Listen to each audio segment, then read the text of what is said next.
August Ganabhaban ছেড়ে fascist পালিয়েছে। সংসদ ভবন রেখে তথাকথিত সাংসদ পালিয়েছে। আদালত ছেড়ে প্রধান বিচারপতি পালিয়েছে। বায়তুল মোকাররম ছেড়ে প্রধান খতিব পালিয়েছে। ক্যাবিনেট ছেড়ে মন্ত্রীরা পালিয়েছে।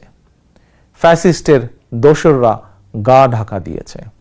তবে উদ্বেগের বিষয় হচ্ছে পলাতক এই ফ্যাসিস্টের চক্রের মনে এখনো কোনো অনুতাপ অনুশোচনা নেই।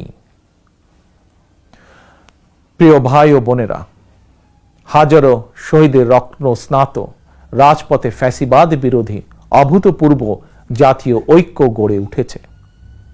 বাংলাদেশে আর কখনোই ফ্যাসিবাদ কায়েম হবে না ইনশাআল্লাহ। কাউকে গণতন্ত্র হত্যা করার সুযোগ দেওয়া হবে না। বাংলাদেশকে আর কখনোই তাবেদার রাষ্ট্রে পরিণত করতে দেওয়া হবে না ইনশাআল্লাহ। আমি মনে করি এসব প্রশ্নে জাতীয় ঐক্য বহাল আছে, থাকবে ইনশাআল্লাহ। ফ্যাসিবাদ মুক্ত বাংলাদেশে যার যার দলীয় আদর্শ এবং লক্ষ্য বাস্তবায়নের ক্ষেত্রে রাজনৈতিক দলগুলোর মধ্যে ইস্যুভিত্তিক ভিন্ন মত থাকবে। এটি